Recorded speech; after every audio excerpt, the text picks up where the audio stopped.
How do you really learn to lead?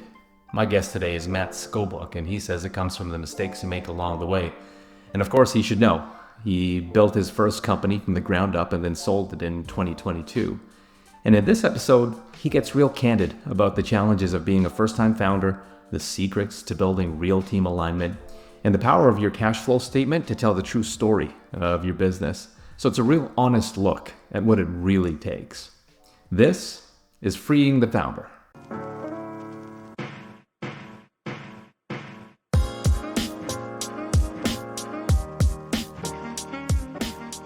Matt, I want our listeners and viewers to get to know you a bit better. What's your origin story, specifically your founder story? What did you do in the past, and what led you to creating the value that you create in the marketplace today? Sure. So, Randall, I don't come from a natural entrepreneurial background or a family history. My background actually was in politics and then in communications. And I decided at one point to go get my MBA, and that's where I came across the idea of entrepreneurship, which at the time I really knew very little about. But I loved the idea of building something with impact. And so, inside one of those courses is where an idea was born that developed eventually into the business Airflow. That was the company that I co-founded. I ran it in different capacities. Took on the CEO role in 2017. Never really looked back. Became a full-time endeavor in 2020, and we were acquired in 2022. So what Airflow did was the vision at first was to find ways to reduce energy consumption in commercial buildings. The problem there is that buildings are consuming much more energy than they need to, but they just don't know necessarily where those gaps are. And so we were finding ways using Internet of Things technology and advanced data analysis to find those gaps and give them an action plan. In 2020, I quit my day job about a month before the pandemic locked everything down. Really interesting time to be a startup founder. And I learned a lot. We had a team that only continued to grow during that time, and it also allowed us to think entrepreneurially and came across the idea of indoor air quality, which is something that in 2019, almost no one was thinking about indoor air quality. And all of a sudden, it shot up to severe importance in people's minds. And so we pivoted into that space. And it was really interesting to work into that new domain, adapt our business into meeting this new market demand. Our team continued to grow, and then we did get acquired by another company. And so I worked with that company for about a year and a half and really enjoyed that time helping to scale that company based out of Toronto to get their foothold in North America, and then decided it was time to come out on my own. And what I loved about being a founder, Randall, and having that CEO role was to build something of value. And I learned a lot along the way. I made a lot of mistakes. And what I realized when it was time for me to think about what I wanted to do as an independent consultant was I want to make sure that people aren't making the same mistakes that I did when I was a first-time founder. And that's really the point of leverage point. It's the purpose of leverage points is that we want to be able to help those founders who have those great ideas, who have those great inventions to grow without worrying about some of those first-time mistakes that are all too common. Thank you for sharing that. And just hearing it a second time or third time at this point, uh, it really emphasizes the word impact. And you mentioned that a couple of times. And what I find really interesting about your story specifically, Matt, is you've been there, done that. You've started a company, cradle to grave, and now you're able to step back and actually pull from your experiences. And it's clear you have depth. What, how does that translate to an advantage for you as you're working with other founders? I think it's the perspective of precedence, where most companies and most founders, they're especially the first time that you're growing a company, feel like you're blazing a new trail. You're going into uncharted waters, blind and no map. But in reality, with a little bit of context, you'll realize that 60 to 80% of those issues are faced by almost every founder, almost every time. There's a lot of commonalities here, but because you are feeling so new in that role, it feels like a unique experience. And that can create some barriers to even just asking for help or understanding that there might be an easier solution than trying to bludgeon your way headfirst into a path forward. And I think that experience and that expertise has given me the capacity to come in and show that there is a way that is more painless, it's easier, but still brings value to those founders, right? They're not feeling like we're pulling them away into a direction they don't want to go, because we still are bringing that entrepreneurial, that founder mentality that I think is so important. Being a founder is a unique way of seeing the world, and you can't grow a startup unless you're coming with that mindset first. So let's talk about vision. This is the common ground you and I have. We both understand the importance of having a vision, making sure it's shared by all. Why is this such a crucial step to take that vision and then translate it into an actionable strategy, an actionable plan? And I know you know this well, Randall, but if anyone had an easy answer to this, we would all be doing a lot better, I think, as individuals and as a society. But really, there are brilliant visionaries out there who are building incredible technology and products and services. And those minds just aren't necessarily well attuned to the day-to-day organization of a business, an operations plan, hiring strategies, culture, cash flow management.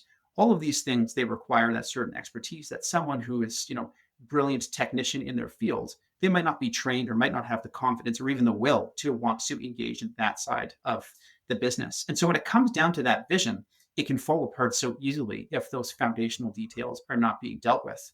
Now, on the other hand, if you are really good at those foundational details but don't necessarily have that north star on where you want to go, it feels like you're treading water. So it is important to have that combination of both. And sometimes we're helping our clients find their North Star. Other times we're helping them with those day to day operations. It's finding that balance as a way to create that catalyst for growth.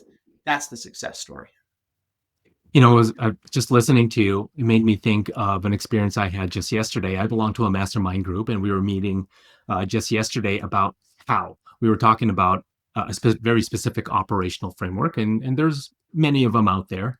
Uh, but I can see the faces as I looked around this group. They're spinning their wheels. And that's not judgment on them, but they're sitting there feeling overwhelmed. They know they're busy. They know that they have to implement and adopt this operating framework. And even though we all have access to the how, and we have documents that'll say, do this, step one, step two, step three, I sometimes find that in my interactions with other founders, they are looking for a how for the how. And sometimes I take a step back and say, are we complicating it now as opposed to getting started? But the fact is, it is overwhelming and there is a lot to do. And sometimes before you even get started, we find this problem manifesting in our minds. Do you see the same thing? Not every client is ready to commit to working on the business when they have so much time that needs to be spent in the business. But if we can find the tools to coach and support and help them understand the value of what that time will give back to them, then that's where they'll start to really see that value. Yeah. Easy to agree with you there. As I was looking forward to our conversation today, I was trying to map out what are some key things that we can empower others with. And here's three. I'm sure there's plenty others. Smart goals, accountability tools, and the skill slash leadership to be able to delegate effectively. And so let's dig into each one of these, starting with smart goals. In your perspective, Matt, what kinds of strategies can companies and founders use to make sure that those objectives that they're setting out as goals actually ladder up to the broader vision of their uh, of that organization? Absolutely. And Randall, as you said, there's a lot of different playbooks out there that people could use. And, there's no bad framework necessarily, but I think any good framework is going to start with that high level vision, whether it's a 5 year strategy or a 1 year vision. Just being able to think about the future and where you want to be, something aspirational. And then you need to create a path backwards in terms of how you're going to get there. And that's where SMART goals will give you some quantifiable tools that will allow you that roadmap forward. And if you're not measuring it, then you don't know what is going to lead to success or not. Smart goals, I think, are so underrated, particularly when it comes to scale ups, where it feels like you just need to be nimble and agile and you're pivoting all the time. And that's fair. That does have to happen at the early stages of a company. But at some point, you need to have your North Star and you need to start focusing on that aspirational goal on where you want to be. There might be some change in there at certain moments in time that will require some small changes, but ultimately you do need to start driving towards a specific direction. The only way you're going to know if you're going in the right direction is if you're implementing some metrics that you can measure. that are time bound and accurate, and speak to your business and the work that you need to do that you know will drive the growth that's necessary. I'm trying to put myself in the shoes of the listener or the viewer of our conversation. And for those of you who might be wondering, well, what is a SMART goal? Let me break it down for you. That is an acronym: specific, measurable, actionable slash achievable. I've seen both of those used for the A. Realistic is the R, and T is, as Matt, you had mentioned, time bound, and all good parameters to make sure that you're getting traction and that there is a chance of you holding each other accountable for satisfying these goals. Matt, in my experience, and I have to admit that whenever I've tried to use SMART goals, I sometimes get pushback. And that's healthy. That's natural because for an organization who is not necessarily used to a culture of accountability or a culture of measurement and improvement, this may rock their world. And so, just from your perspective, what are some easy ways to manage that change? I think a smart way of thinking about SMART goals, if you're not used to measuring yourself on key metrics, is your cash flow projections. Cash flow is a really wonderful metric, and making sure that you're hitting your revenue targets, making sure you're staying on budget for your expenses. It's meeting all the criteria of a SMART goal while putting it in a language that any founder will understand into the dollars that they need to keep those lights on. And so I always think, financial projections, they scare a lot of founders, particularly those who don't necessarily come from a business background. They feel overwhelmed by what the numbers could mean. But what the projections really are is it's a story that you're telling, and it is a way for you to put some numbers behind the vision that you're wanting to sell and how you're going to get there. They are exactly the metrics that you are looking to realize. And there's a lot of other things underpinning that. But I think if you want to start thinking about that SMART goals or metrics based mindset, just start thinking about what your break even point is every month. Are you meeting those targets? How are you meeting those targets? Eventually, that will evolve into a full set of SMART goals. But even just starting with those few things, everyone, when it comes to an early stage company, is hyper focused on those dollars as well. They should be. It's a really great way of measuring that growth. I love that you use the word story because it does tell a story. And I like to personalize whenever I'm working with an organization. I like to make it as personal as possible. And so, to give you an example, just today was doing a kickoff for a set of co-founders, and the exercise was really just thinking ahead. What does your organization look like 3 years from now? And you can pull and extract so many stories there. And I think that really resonates with the heart and the mind, and especially for the founder who, let's face it, a lot of founders are emotional. And maybe emotional is not the right word, but they're very intuitive and they have these visions that they can see that, and that's their super skill. That most people cannot access these visions. Anyhow, the point I'm trying to make is I love interjecting and weaving in the personal side into the business planning because I think it's been really helpful in motivating that change and that action in an organization who needs the help the most. Absolutely agree. And yeah, thinking of stories, I think part of the story that a founder needs to tell is that story that's in their own head. And sometimes that just gets lost in translation. And SMART goals are a really effective way of doing that because it's a path towards that aspirational future that the founder wants to achieve. And so, by having someone come in and asking those tough questions on, okay, you want to build this hugely impactful or hugely successful company. How are you going to get there? How do you see a path to success? And if the founder is able to communicate that in a way that is understood by the rest of the team, that's the other value of SMART goals. Everyone all of a sudden starts understanding what the goal is and it starts moving towards that same direction, right? There's a unified approach. Everyone understands the need, the rationale of why they're doing what they're doing in every department, in every day. And that will create the cohesion that is needed to build towards that future. Without that, the founder might be saying something that's completely misunderstood or misinterpreted by other people on that team. And that's where you get that disconnect that causes other troubles later on down the road. So start early with key measurements that will bring you that alignment that will lead to success. So how about a dashboard slash scorecard? And I know there's probably a dozen other words that other businesses, founders, and frameworks would use to describe this, but what tool do you use to make sure that you are looking at one place or one to two places to access all of the measurables? We don't use a specific dashboard. That tends to be just something.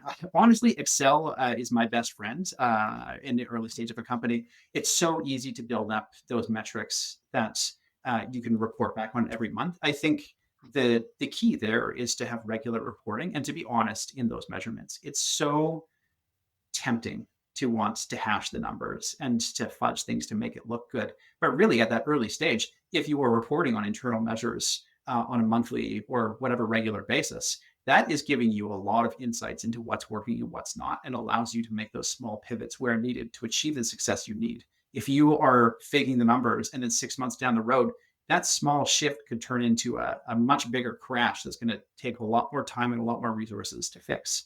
And so, however that is displayed, I think the most important thing is it becomes a regular part of your conversation at the leadership or the management team, that people understand what you're measuring, how you're measuring it, and what that measurement really means. I'm going to double down on your answer. It made me think back to a recent conversation, again, a group conversation that I had with other founders, CEOs, leaders of their businesses. And one of the questions was, what tool should I use to make all of this cohesive? And we got answers that were, frankly, all over the spectrum, anywhere from Google Sheets to 90.io to whatever. And again, to the point I made earlier, there's dozens out there. But at the core, and this is my belief, at the core of it is, if you don't have the discipline, if you don't have a centralized ownership and accountability to actually commit to this, frankly, it doesn't matter what software, what platform you use, because you're missing the foundation. And so I would always double down on making sure that it's clear who is owning it, who's owning the accountability, and making serving in the role of glue, if you will, for that organization. Matt, let's transition over to delegation. Delegation to me personally is something that I give a lot of respect to, because in my opinion it requires leadership and personal capability. We're living in a world of AI, and as great as that is, AI cannot do delegation for me. AI cannot do leadership for me, at least not yet. So that's comforting.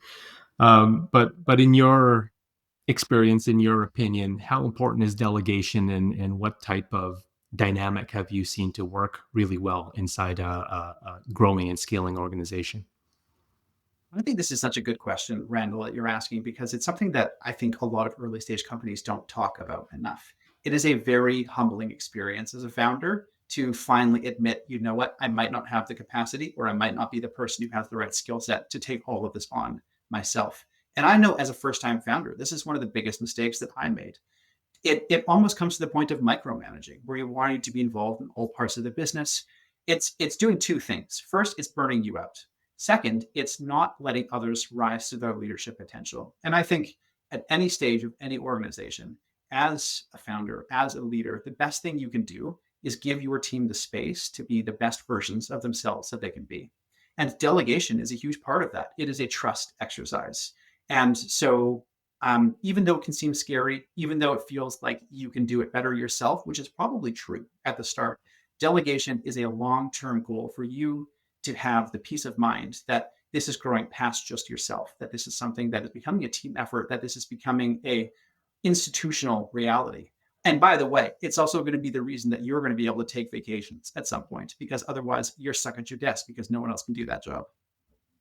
And I also like the perspective that the more you are willing to delegate, the more that you do it, the more opportunity you give that person to grow and succeed and learn new things. And I remember the point in time of a company. There's a very there's a very what is the word I'm looking for? There's a very stark difference between the team dynamics, cultural dynamics of a company in start versus grow versus scale, and the expectations of the team are vastly different. And if I have a pioneering team, let's just say, my team was 5 people wide, that's a very different expectation. People are highly intelligent, the people around you, and they're going to know that this is a company in start mode. the expectations of a company in scale are going to be different. That employee, that team member, whether they're a key employee or not, they're going to be thinking about what? What is the balance? What's in it for me? What's the next step in my career? You cannot unlock that if you, the founder, are not willing to let go and let others learn and make their own mistakes. Yeah, I think that's a really important point that you're raising, and part of it for me is asking the question, why are we building a business? Certainly, having a comfortable living for ourselves is part of it. Although arguably there's easier ways to make a comfortable living than trying to found companies. We do it for the passion, but we're also doing it to leave a bit of a legacy. I think that there is something to that. We're looking in some way to build something that is having a greater impact than what we can achieve just on our own as an individual.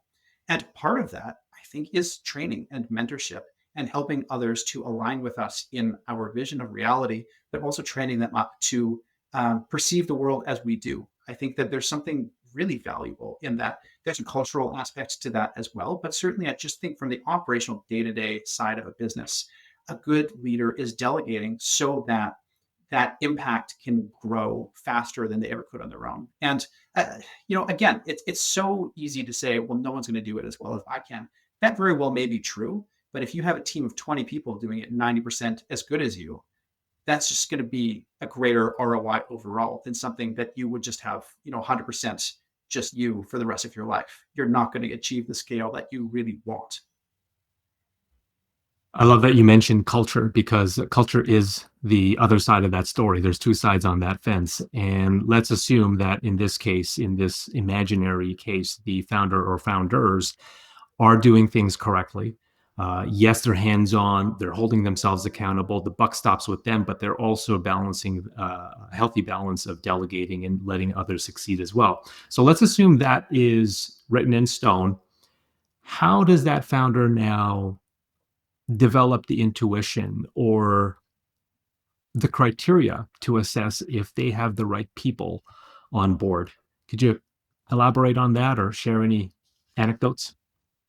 I think part of it is trial by error. I certainly, I've made bad hires and I've regretted those decisions, and I've invested time in people that didn't necessarily work out. And I actually don't view that necessarily as a bad decision. As a leader, it's important to go through the whole gamut of culture, hiring, mentorship to see what works, what doesn't, what you're looking for, what type of dynamic that works for you and works for the business, and others that don't. And so, as part of that culture, it's asking yourself, do I have the time to bring on someone in house? Is that person going to be junior? Am I looking for someone that can work a little more independently? If they are junior, do I have the capacity to train them in the way that I want to, have them perceive the world? There's a certain investment of time into that. On the other end, if someone's coming in at a more senior level, or even someone who's coming in as a fractional, that is coming in with a certain worldview, a certain expertise that can take a lot of time and effort off of your hands, but also there might be some translation gaps in there. And so there's always that balance in trying to figure out how you will maintain the cultural vision of what it is you're wanting to grow with the need to grow in the realities of business in the way that that scaling needs to happen over the long term. So I do think that a founder needs to think about those things. I think the best thing you can do is to just try, like hire a co-op students, bring in someone, see if that is working for you. Even just as an exercise, if someone's on a 4-month term or something like that. And by the way, there's great financing opportunities where you can hire a co-op student and get reimbursed. It's worth your time because it's a litmus test for you as well. Can you communicate your vision? Can you communicate your action plan? Can you onboard someone else so not only they understand you, but can start to help you achieve that vision? If not, there might be a communication gap that you have to address first before you even think about bringing on more capacity in house or finding someone to help you to make that a reality. You mentioned the word capacity, and I want to segue there. But before we do that, I would love to share a personal anecdote that is somewhat related to your response. And it made me think about all of the tuition, the dumb taxes, the mistakes that I've made over the last 15 years. And I'm specifically talking about that dynamic with the staff member, with the team member. What I've found out in as a company goes from start to grow to scale, and I mentioned it earlier, is the motivations change. And one of the things that I personally learned in the last couple of years that I wish I knew when I got started in the corporate space was motivation matters, and having honest conversations as humans to just put the facts on the table. This is the vision. This is what I'm interested in achieving. This is what the company is interested in achieving. What is it that you want to achieve?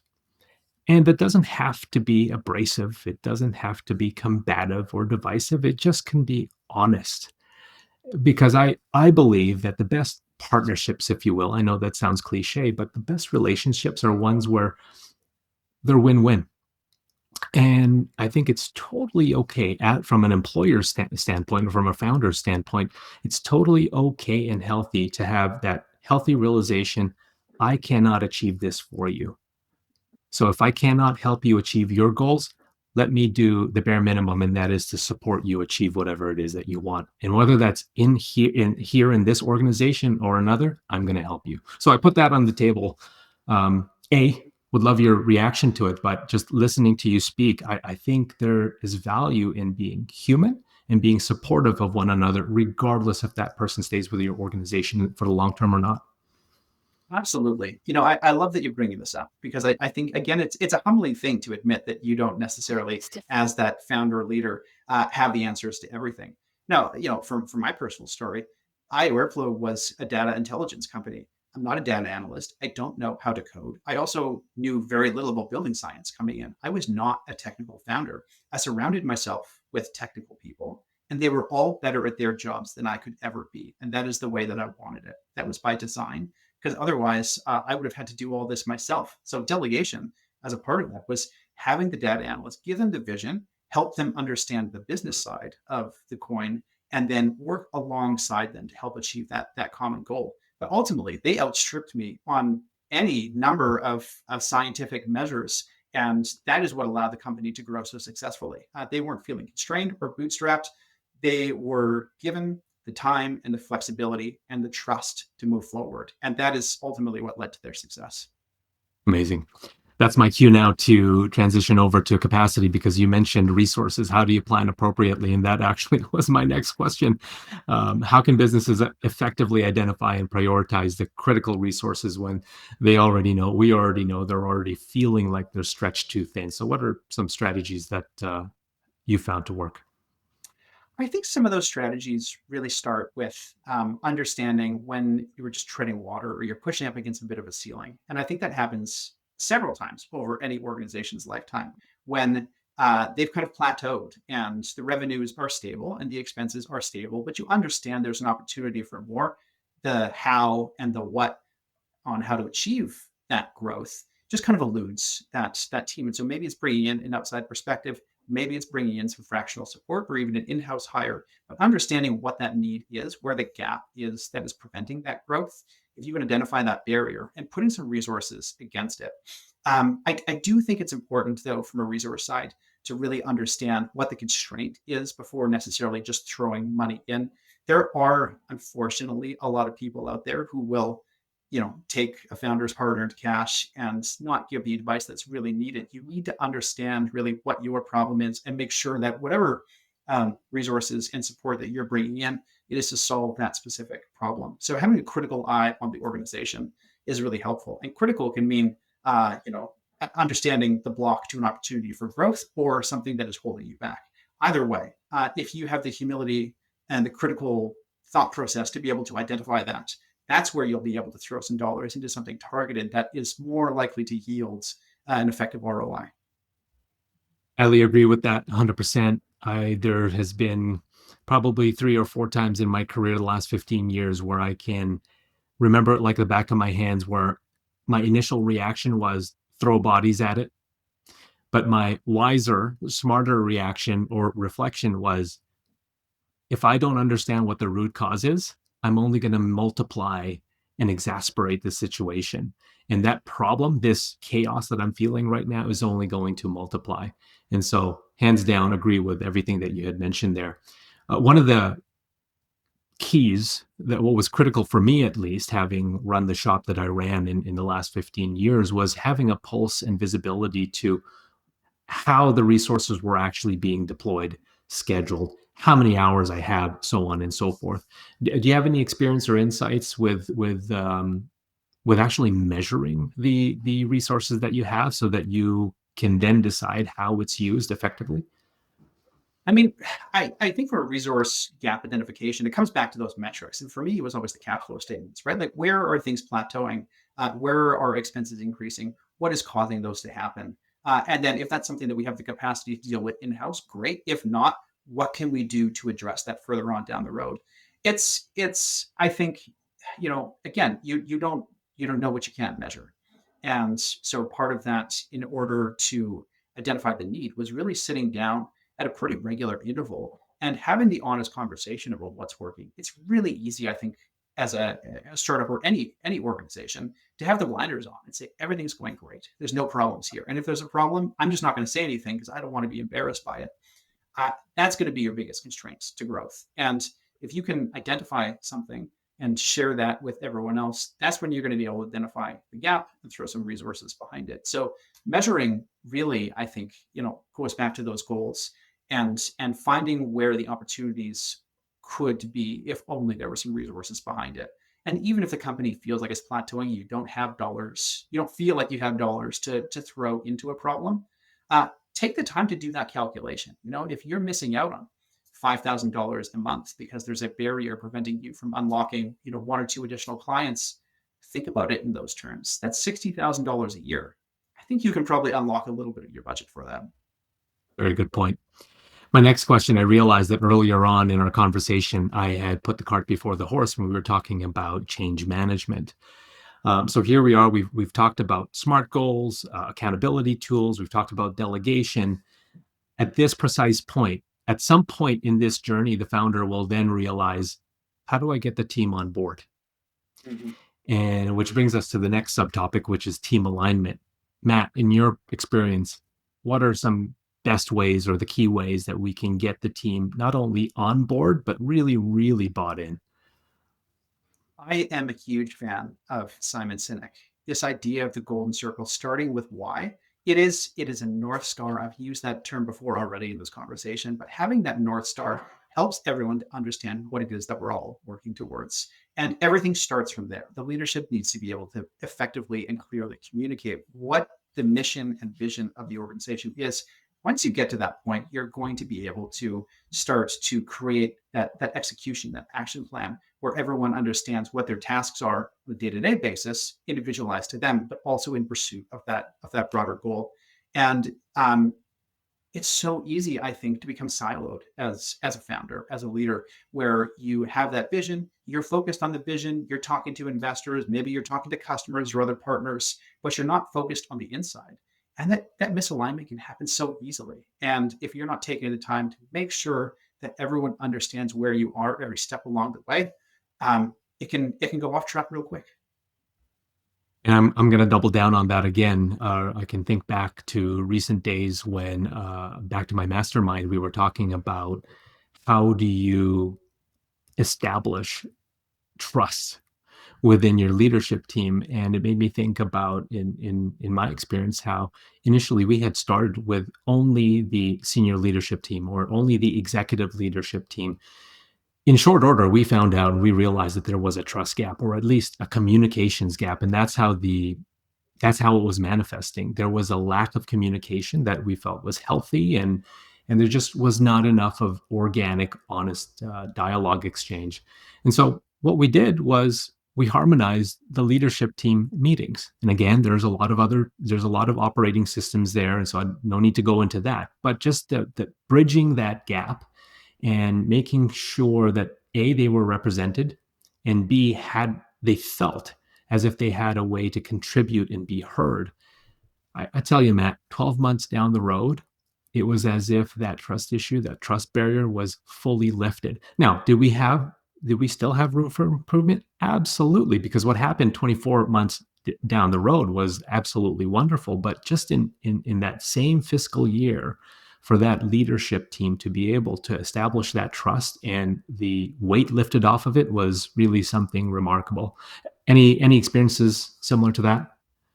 Absolutely. And I'll tell just a personal story. I think as iOverflow was growing, there was cash flow constraints, often something every founder probably experiences once or twice, where you don't necessarily know where the next payday is going to come from. And I had a choice, I think, and I chose to be pretty upfront with my team and said, look, here's our goal by the end of the quarter. If we don't meet that target in terms of our sales projections, then we're going to have to make some tough decisions, and we might not be able to continue at this rate.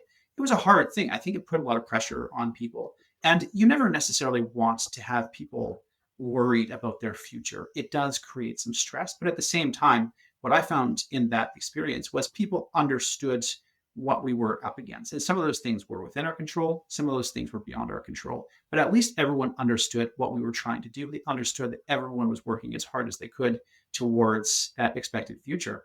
And ultimately, we were quite successful, but there were some bumps along the way, and we had to have some times where those hard decisions were to be made. And having that clear communication allowed us to take a whole team approach to those difficult conversations. Those are not fun days for anyone who's involved with them in any capacity. But if you have at least communicated clearly up front, it makes it a little easier to help navigate that from a place of trust and understanding, even if it's a hard conversation. You're absolutely right. That is not a fun conversation to have. And I can also recognize and acknowledge why a founder or a business leader may shy away from that and to avoid the conflict as opposed to just finding the best way through it. I'm so intrigued. I want to ask you, Matt, in that example, did you find most people responded by saying, yes, I'm on the bus, or no, I'm off of the bus because you were so transparent with our situation? I'm actually going to share a mistake that I made in one of those Oh, times. There was one moment in time where we had to lay off some folks on our team, and that was a really hard day. And I wasn't sure that I was the one to have the conversation.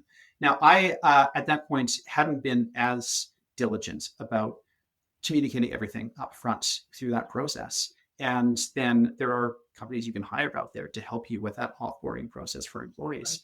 And I hired them. And honestly, it was botched. The communication was not clear. People were really upset. They felt blindsided by it. And I kind of made a promise to myself at that point that I would never let that happen again. You're taking on a responsibility as a leader. I think when you are hiring people, you have people's livelihoods that you are responsible for.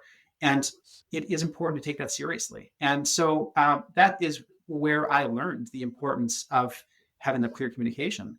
And then, subsequently, there were other times where we needed to have some offboarding, but people were much more understanding and they were making choices on their own about their own career and their own approach.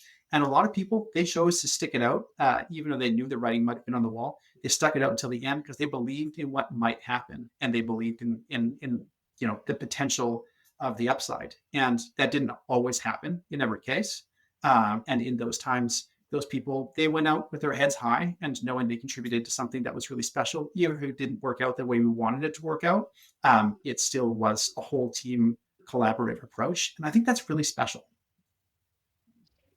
that's a level of humility that only the truest leaders have attained. So thank you for sharing that, Matt. That's excellent.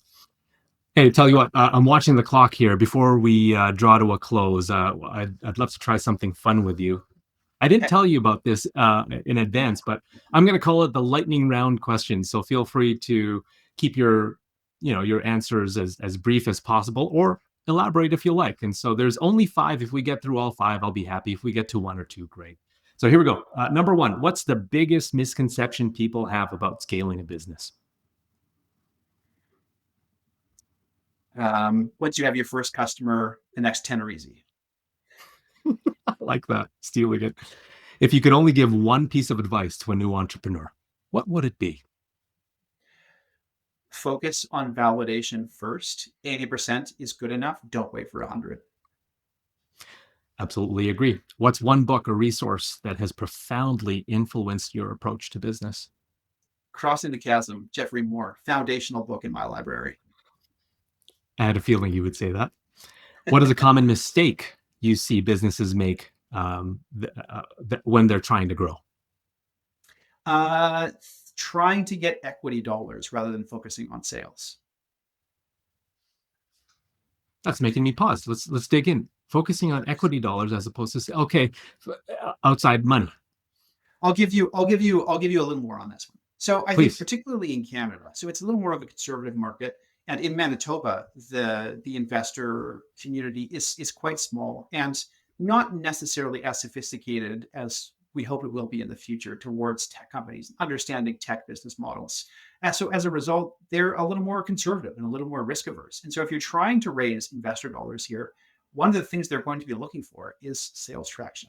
That's not true in every jurisdiction, but it is something that will help any company. The best validation you can have is people who have opened their wallets to give you money, and particularly if they've done it over and over again. And the more companies like that you have, the greater chance you are going to have of going with high traction to unlock investor dollars at a higher valuation, which is just nothing but good for you. So if you had 6 months of runway left and you thought, well, this is the time to raise investor dollars rather than focus on sales, I'd encourage you to do it the other way around. This is really interesting to me. So forgive me that I'm going down this rabbit hole, but in terms of dilution and valuation, what's your stance? Like, how do you find that right balance? Because if you're a SaaS company, yes, you need that cash injection. But if you're not a SaaS company, hey, you can hold out for much longer, develop your own organic valuation. Where do you draw the line?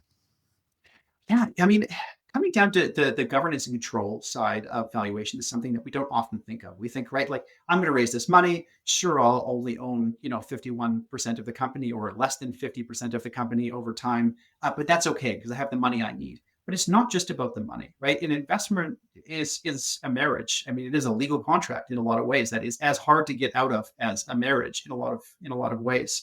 And so you want to think about the value that they're adding and also thinking about what the relationship is going to look like. And in some cases, that relationship is not necessarily going to be good. They can be a hindrance, they can be a barrier, they can prevent your growth. And if you are looking to raise multiple rounds, overly diluting yourself can have a negative impact on subsequent rounds. So it is a balance. That being said, I know that there is, a very aggressive idea to non-dilution in a company. That makes sense to me in theory, but the reality of the situation is a company is worth a lot of times what an investor is willing to pay for it. So as much as there is that balance, 30% of $10 million is more than 90% of $500,000. And if that investor can help you get to that first figure, that's something to consider.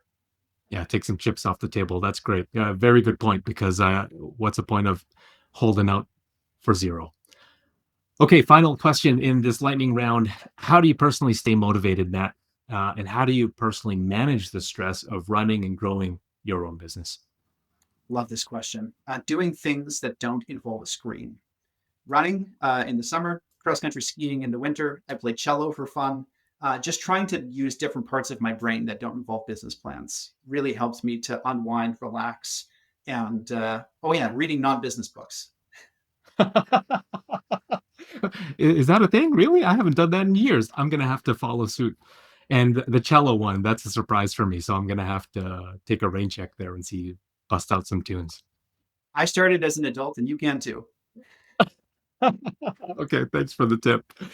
Matt, I want to make sure that you get the last word in. Any for the viewers, the listeners consuming this content, anywhere you'd like to direct them, any pieces of resources or content that you would suggest.